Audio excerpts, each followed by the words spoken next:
sometimes the world is shit. I totally get that. I'm not saying it's all sunflowers and roses. I'm not delusional. I need to tell you about a guy I met in the gym last week. I was in between sets and I was having a bit of a boogie to my music. This guy came up, this older guy, and imitated what I was doing. I took my headphones off and we had a bit of a chat. It got deep real quick. He was talking about how much he's struggling and how he's worrying about stuff. And I said, well, that's anxiety. We had a chat about what anxiety was. He'd never thought about it being anxiety. He just thought as he was getting older, he was worrying more. He said watching the news makes him feel worried about the state of the world and what's happening in the world. So I said to him, well, your brain looks for patterns.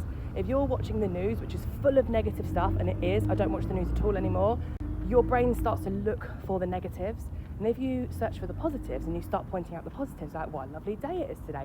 Oh, the smell of freshly cut grass is so nice. I love hearing the sounds of the birds singing. Your brain starts to then pick out the positives and you start to notice the nicer things. So we had this chat and he said, oh, well, I'll see you soon. He just came up to me today. He walked towards me and I said, are you all right? You don't look yourself. And he said, you know what? I'm not actually. I feel really rubbish today.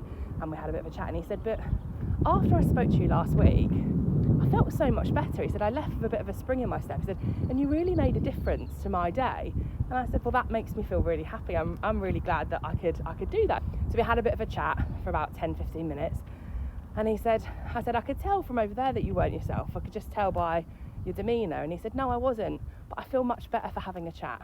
So a little 10 minutes out of my day and he's left a happier person. And I feel happy because I was able to turn his day around and hopefully he's going to go on and have a lovely day.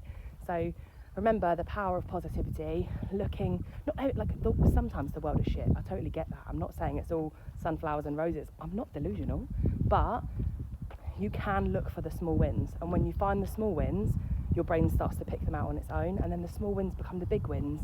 So try and look for 3 positive things and remember the power of talking to someone. Is it Wednesday?